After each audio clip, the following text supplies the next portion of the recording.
오늘은 5월 셋째 주일이지만 날짜로는 부부의 날이라고 합니다. 부부의 날. 그래서 오늘 그 본문 아가서를 통해서 행복한 가정을 위하여 라는 제목으로 서로 은혜를 나누고자 합니다. 하나님께서 천지 만물을 창조하시고 남자와 여자를 또 만드셨지요. 그리고 둘이 한 몸이 되라고 하나님께서 정하셨고 명령하셨습니다. 여러분, 이것이 최초의 결혼식입니다. 둘이 한 몸이 되라. 결혼식 설교 같으죠? 그런데 예수님께서는 이 혼인에 대하여 이렇게 말씀하셨습니다. 그런즉 이제 둘이 한 몸이니 그러므로 하나님께서 짝지어 주신 것을 사람이 나누지 못하리라. 이렇게 말씀하셨어요. 예수님은 한 번 더 강조를 합니다. 너희가 서로 짝이 되고 싶어서 된 것이 아니라 하나님께서 짝을 이루게 하셨으니 그건 사람에 의해서 나눠질 수가 없는 거다 라고 아주 못을 꽉 박습니다. 그런데 요즘 이혼은 날로 급증하고 있습니다. 체면상 자식들에게 말하기는 그러니까 이제 좀 서로 떨어져서 지내자고 또 조론을 또 많이 한답니다. 이거 우리나라 거 아니고 일본에서 건너왔습니다. 근데 왜 그렇게 그런 건 잘 따라 사는지 미디어가 다 사람을 버리는 것 같아요. 백아무개 씨가 이 방송을 타면서 이게 자꾸 드러나고 있답니다. 결코 권장할 만한 건 아니죠. 우리 믿는 자들에겐 더더욱 아닙니다. 왜냐하면 가정은 하나님께서 인간에게 주신 최고의 선물이고 축복입니다. 그리고 행복을 나누는 소중한 것입니다. 따라서 우리는 하나님께 주신 가정을 믿음으로 지켜야 하며 또한 행복한 가정이 되게 해야 하는 것이죠. 이 가정은 남녀의 결혼을 통해서 시작됩니다. 물론 사정에 따라서 결혼식을 하지 않고 시작되는 경우도 있기는 합니다. 하지만 성경에서 결혼이란 하나님께서 인간에게 주신 가장 소중하고 귀한 최고의 선물이라고 했습니다. 그러므로 서로를 믿고 의지하며 행복을 이루는데 반드시 필요한 과정이며 방법으로 주셨습니다. 그러므로 사람이 부모를 떠나 한 가정을 이루고 새로 시작하는 것을 결혼 또는 혼인 예식이라고 하지요. 이 귀한 예식을 통하여 하나님께서 가정에 주시는 축복을 누리도록 하셨다는 것입니다. 그러므로 결혼은 먼저 두 사람의 신뢰로부터 시작되는 겁니다. 즉 서로를 믿고 의지하는 가운데 사랑하며 사랑하는 것이지요. 사랑한다고 하면서 믿지 못하게 하는 것은 결국 가정에 파탄을 불러올 수밖에 없는 것입니다. 따라서 결혼은 형식이 아닌 아주 귀한 의식인 것입니다. 서로가 서로에게 믿음과 신뢰를 주는 그런 예식이 되어야 할 것이지요. 그러므로 재미와 장난처럼 가벼이 여기는 그런 혼례를 치러서는 안 된다는 것입니다. 사실 요즘 그런 예식들을 제가 종종 보게 됩니다. 결혼식인지 놀러 온 것인지 장난에다 조금 보탠 것인지 그건 예식이 아니고 제가 볼 때는 하나 오락부렘 같이 그렇게 보는 경우가 있더라고요. 그렇지만 우리는 굉장히 이 예식은 귀중한 것입니다. 결혼 자체가 귀한 것이기 때문인 것입니다. 왜냐하면 평생을 함께할 사람과 약속을 하는 시간입니다. 때문에 귀한 의식이죠. 이 땅에서 가장 완전한 가정을 이루는 소중한 예식이기 때문인 것입니다.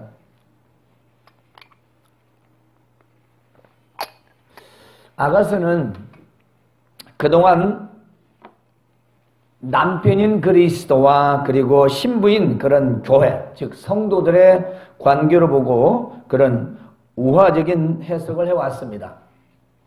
하지만 아가스는 솔로몬의 작품으로서 제목은 바로 노래 중에 노래라.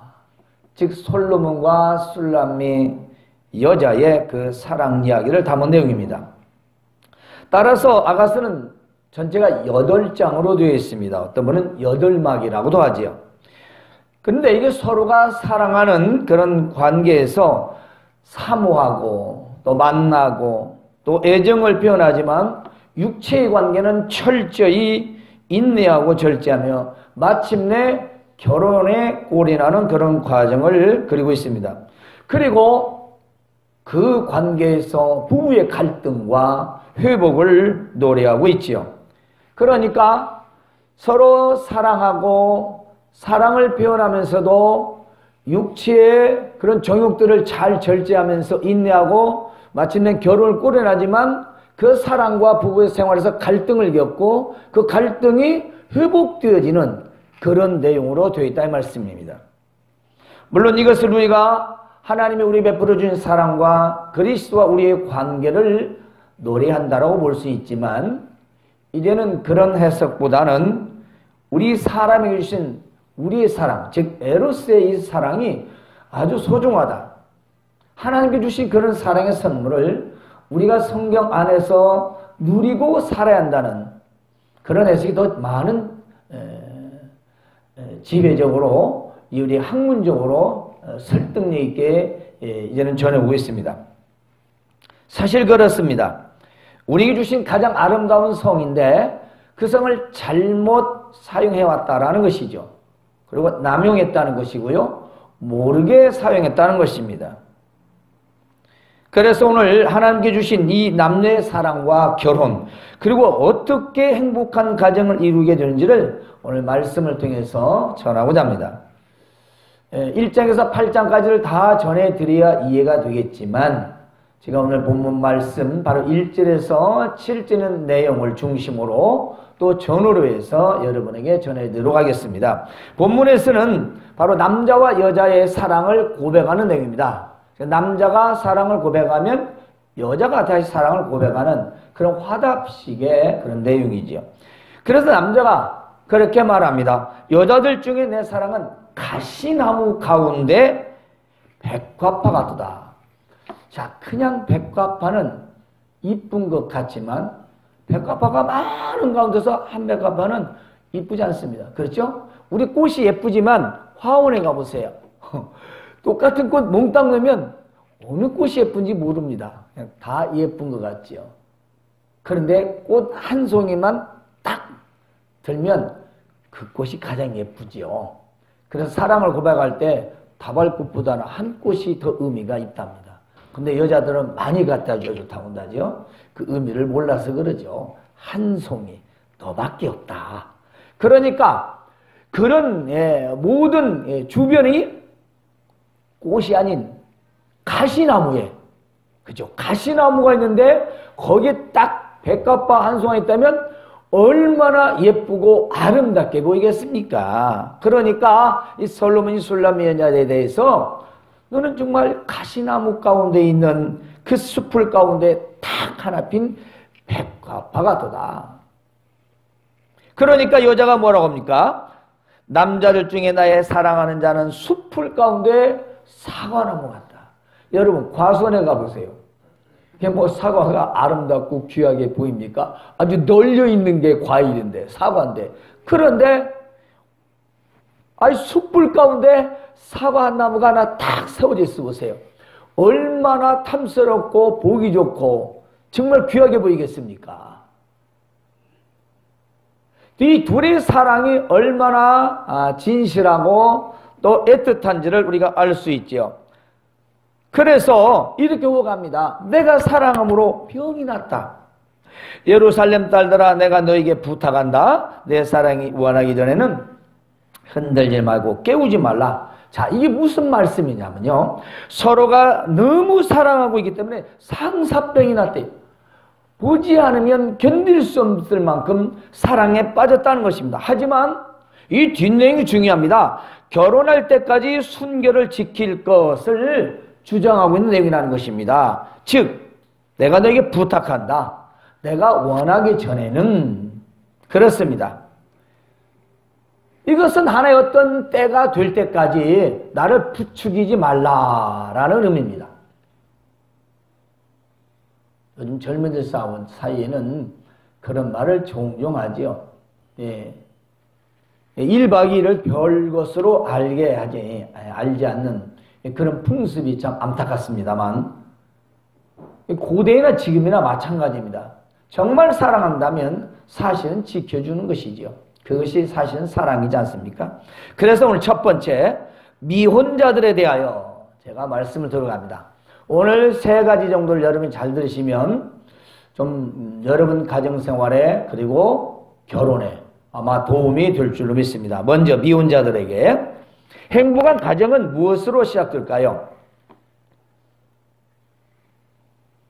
그렇습니다. 행복한 결혼으로부터 시작됩니다. 행복한 가정생활은 행복한 결혼으로부터 시작되는 거죠. 그러면 그 행복한 결혼은 무엇을 말할까요? 첫 번째 바로 믿음입니다. 바로 서로의 신뢰, 바로 믿음이죠. 본문에서 서로의 사랑의 고백은 이미 서로가 신뢰하고 믿고 있다는 것입니다. 내용을 보면 여자들 중에 내 사랑은 없습니다. 여자들 중에, 즉 내 사랑은 많은 여자들 있지만 그 중에 딱 너 하나. 또 남자는 뭐라고 합니까? 많은 사람들이 있을지라도, 남자들이 있을지라도 오직 당신만. 수많은 사람들이 있을지라도 나는 당신만 신뢰하며 사랑한다는 것입니다. 그러므로 행복한 결혼은 서로가 하나만을 신뢰해야 된다는 것입니다. 하나만 신뢰한다는 것. 즉 서로에 대한 믿음을 말하고 있지요. 누군가 신뢰를 저버리게 되면 관계는 깨지게 되는 것이지요. 그러므로 믿는 자는 하나님 앞에서 상대방에게 신뢰를 주는 믿음의 사람이 되어야 하는 것입니다. 즉 행복한 결혼의 조건이라면 믿음을 주는 사람이 된다는 것입니다. 물론 이 믿음은 가짜도 있습니다. 진짜도 있지만 또 변하는 믿음도 있습니다. 결혼하기 전에 연애 시절에 그렇게 믿고 또 믿고 믿게 하다가도 결혼을 하고 난 뒤에는 믿을 수 없는 상황이 종종 벌어지게 됩니다. 그것은 사랑을 얻기 위한 믿음이었기 때문인 것입니다. 믿음을 바탕으로 한 사랑이 아니라 사랑을 차지하기 위해서 신뢰감을 만들어서 주었기 때문에 그 사랑은 결혼해서 변한 것입니다.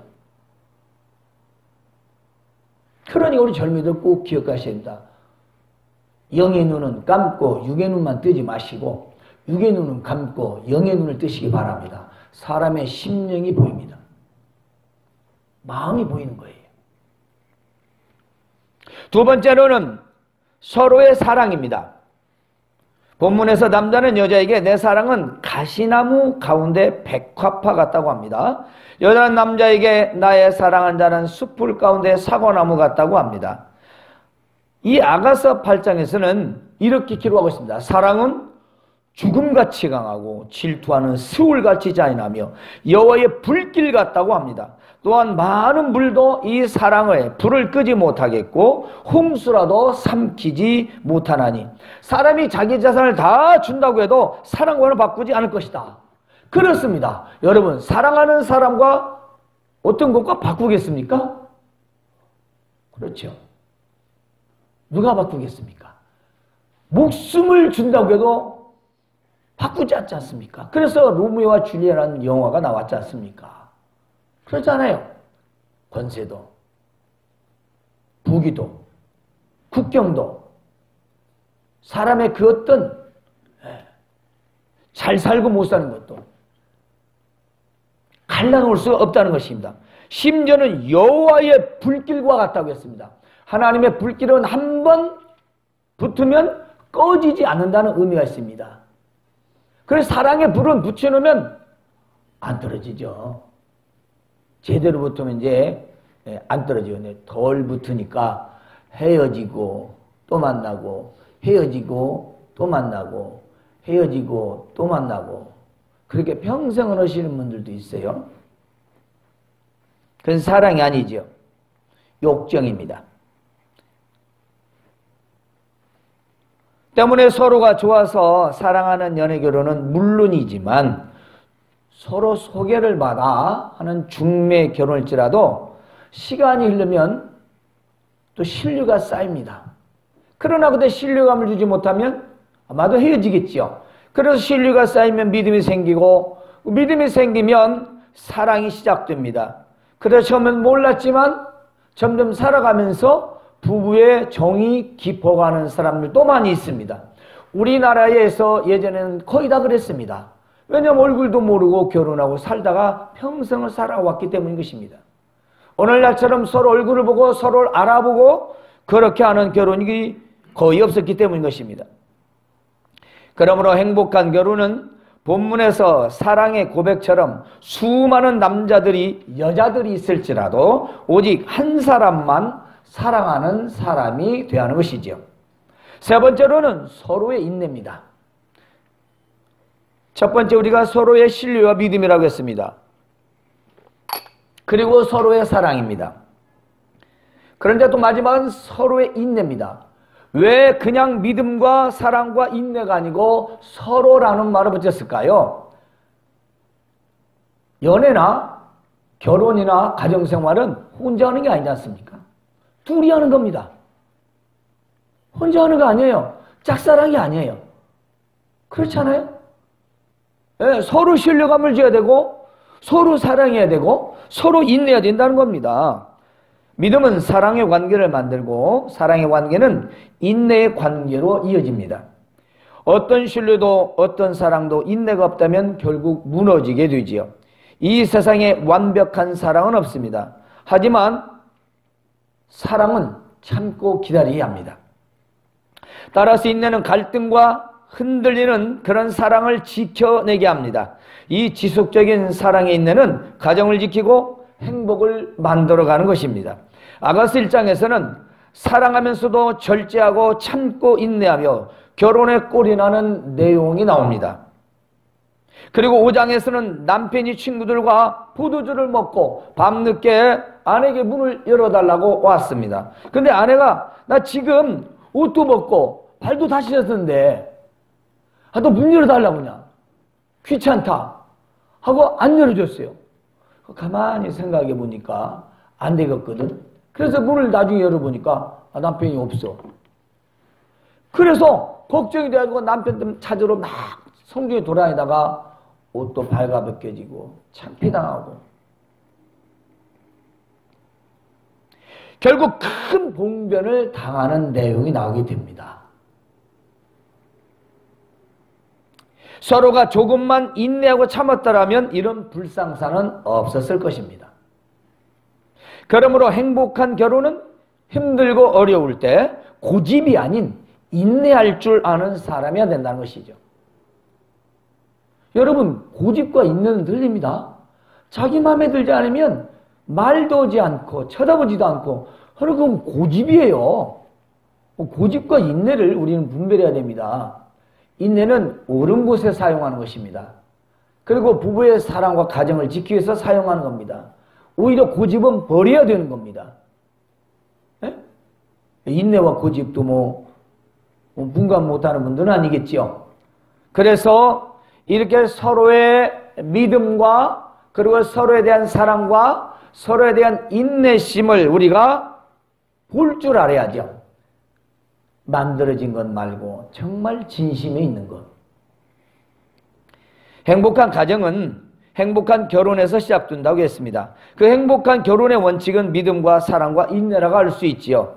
서로의 신뢰와 그리고 서로만 보는 사랑과 그리고 힘들고 어려워도 서로 인내한다면 행복한 결혼이 되고 행복한 가정생활을 이어지게 될 줄로 믿는 것입니다. 이제 두 번째는 결혼한 부부들에게 전하는 말씀입니다. 먼저 우리가 돌아봐야 할 것은 지금 우리 부부는 신뢰가 이어지고 있는가? 에? 다음은 사랑을 하고 있는가? 마지막 내가 인내하고 있는가를 돌아보는 것입니다. 따라서 서로가 믿음이 깨졌다면 신뢰를 위하여 기도해야 할 것입니다. 다음은 사랑이 식었다면 역시 처음 사랑을 생각하면서 회복 기도를 해야 할 것이지요. 마지막으로는 인내입니다. 그 어떤 서로의 믿음과 사랑도 인내가 없이는 지속될 수 없는 것이지요. 그래서 결혼한 부부는 각기 자기 가정을 위하여 늘 기도해야 됩니다. 지금 이루고 있는 이 가정이 자이든 타이든 내가 선택했던 선택을 당했던 내 가정인 것을 반드시 우리는 잊지 말고 기억해야 합니다. 다른 사람 가정이 아닙니다. 내 가정이잖아요.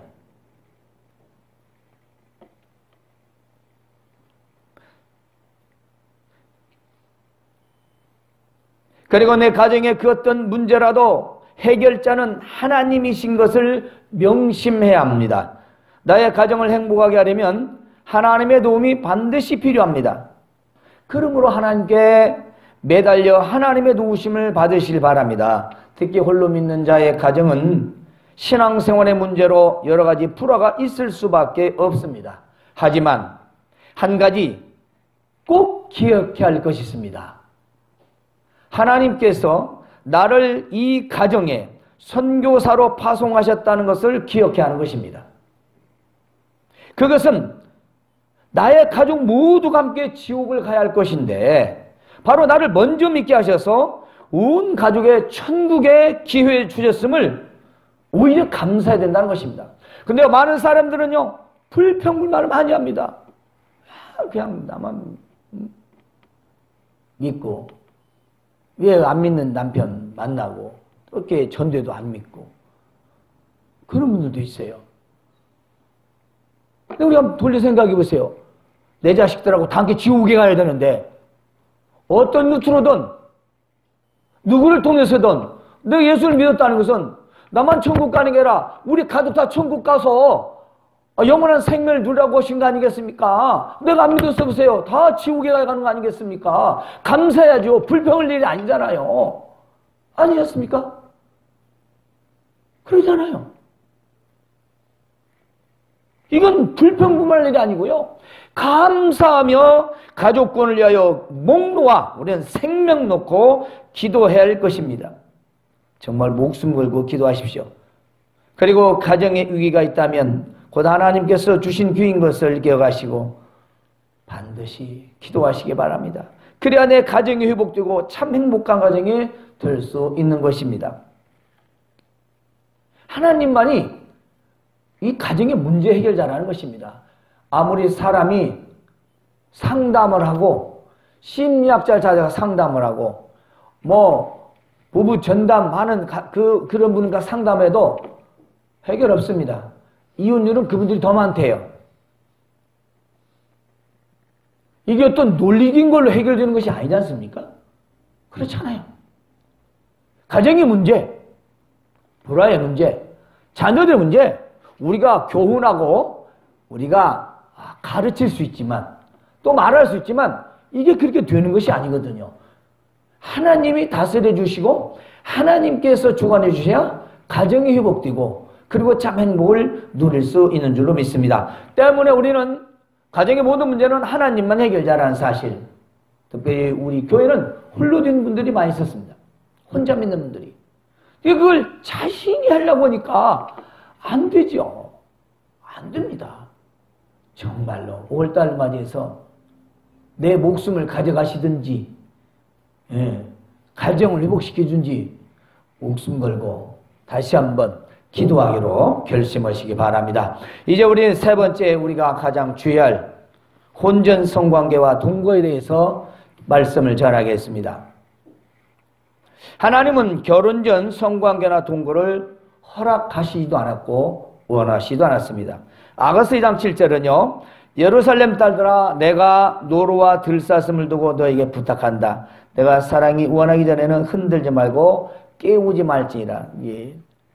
이 내용은 내 사랑이 원하기 전에는 흔들지 말고 깨우지 말라는 적당한 때를 말하고 있습니다. 이 적당한 때까지 성적인 관계에 들어가지 말게 해달라 라는 주장과 그걸 표현한 내용인 것입니다. 여기서 이 적당한 때라는 말은 그의 모든 삶으로 사랑할 수 있는 한 남자를 발견하고 결혼할 때를 말하고 있다고 합니다. 그러니까 내가 원하기 전 결혼식을 올리고, 즉 결혼을 하고 그때를 말하니, 그때까지는 나를 깨우지 말라, 나를 자극하지 말라, 부추기지 말라. 그럼 도와달라는 거겠죠. 도와달라.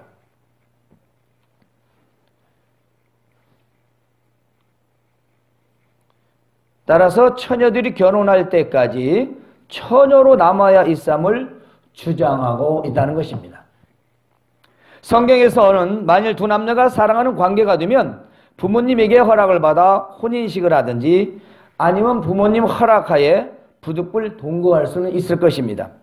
물론 사랑하는 관계라고 해서 혼전 성관계가 허락되는 것은 아니었습니다. 혼전 성관계는요, 오히려 음행과 음란으로 이겨 죄로 다스려졌습니다. 따라서 혼전 성관계는 절제되어야 하고 인내해야 되고 동거는 반드시 부모의 허락을 받아야 했습니다. 만일 부모의 허락을 받지 않고 모르게 하면 부모를 속이는 거짓의 죄를 짓는 것입니다. 두 번째, 허락을 하지 않았는데 어기한다면 그건 불순종의 죄를 짓게 되는 것이지요. 세 번째로는 불신자도 허용하지 않는데 세상의 빛과 소금이 되지 못하지요. 이 혼전 성관계와 동거는 복음 전도를 막히게 한다는 것입니다. 얼마 전에 TV에서 어떤 연습국에서 그렇게 착실한 훌륭한 변호사까지 된 딸이 그냥 선배하고 동거 생활하는 것이 들통이 나가지고 집안이 발칵 난리 난 장면을 봤어요. 못 속이죠. 뻔하죠. 다 태납니다. 기침과 연애는 속일 수가 없대잖아요. 다 표가 납니다. 이 사람에게는. 느낌이 있어요. 느낌이.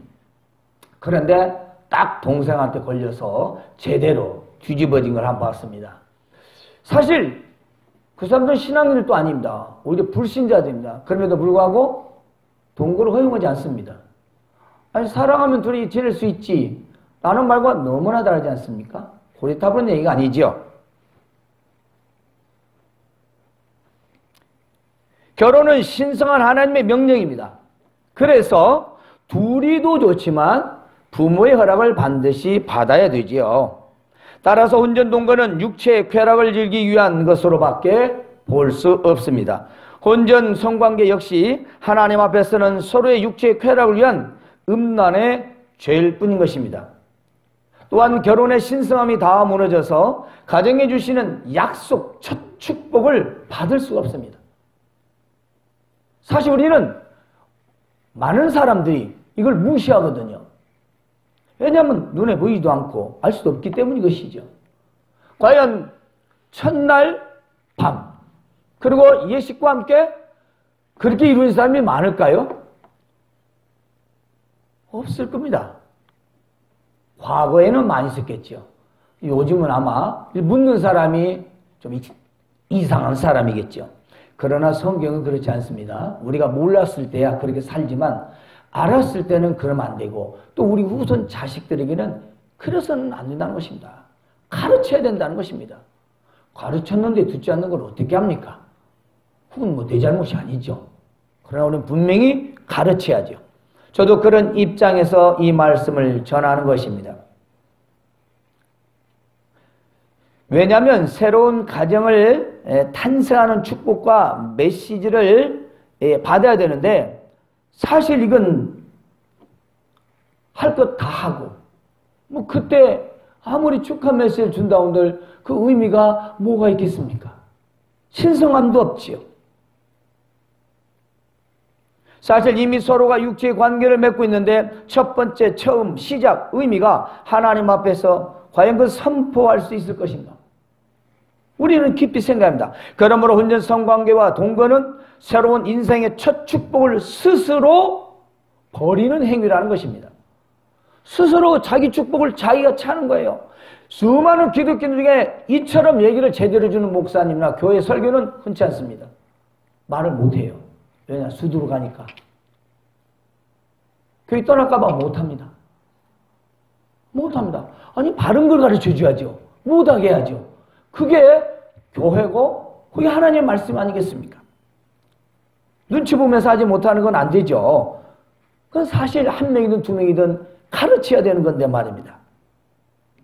그러므로 결코 혼전 성관계와 동거를 사랑의 핑계로 생각해서는 안 된다는 것입니다. 사랑이라고 하면서 이걸 자꾸 핑계 삼아서 혼전 관계도 갖고 또 동거도 하고, 이것이 우리 기독교에서 허락할 것은 아니지 않습니까? 그렇잖아요? 우리 신앙인들이 허락해서는 안 된다는 것입니다. 성경에서 부부가 되는 것은 결혼 예식을 치르든지 아니면 최소 부모의 허락을 받고 동거를 하는 것이죠. 하지만 요셉과 마리아를 보면 이미 약혼을 했지만 동거도 동침도 하지 않았음을 우리는 알고 있습니다. 물론 우리는 예수님께서 성령으로 잉태되었다는 것을 알고 믿고 있습니다. 때문에 혼전 관계나 혼전 동거는 성경에서 금하고 있는 것입니다. 요즘 기독교인들 중에서도 잘못된 결혼관 때문에 결혼에 실패하고 가정이 불화되고 파탄된 경우는 너무도 많습니다. 성경에서는 그런 혼인식과 혼전 순결을 원칙으로 했습니다. 그래서 간단한 예식을 통해서라도 서로가 부부된 것을 모든 사람들에게 알리고 또 하나님께서 새 가정에 주시는 축복을 받는 것이기 때문인 것입니다. 그 자체가 축복이에요. 뭐 예식을 거창하게 한다, 그게 아니죠. 옛날엔 물 한 그릇만 떠놓고도 옆에서 축사 읽어주고 결혼식도 그렇게 했습니다. 아무것도 없어도. 그게 예식이에요. 공부하는 겁니다. 서로 사람들에게. 물질이 중요한 게 아니죠. 그런데 요즘 어떤 이들은 동거하면서 서로를 알아보고 결혼을 해야 한다는 분들도 있습니다. 아니, 결혼하고 자식 낳고 5, 60년을 같이 살았어도 서로가 잘 모르겠다는 것이 부부이고 인생인데, 그 얼마의 시간을 함께 하면서 상대방을 얼마나 알 수 있을까요? 이것은 육체의 쾌락을 위한 핑계이며 육체만 더러워지게 따라서 저 세상은 그럴지 몰라도 살아계신 하나님께서는 결코 기뻐하지 않으십니다.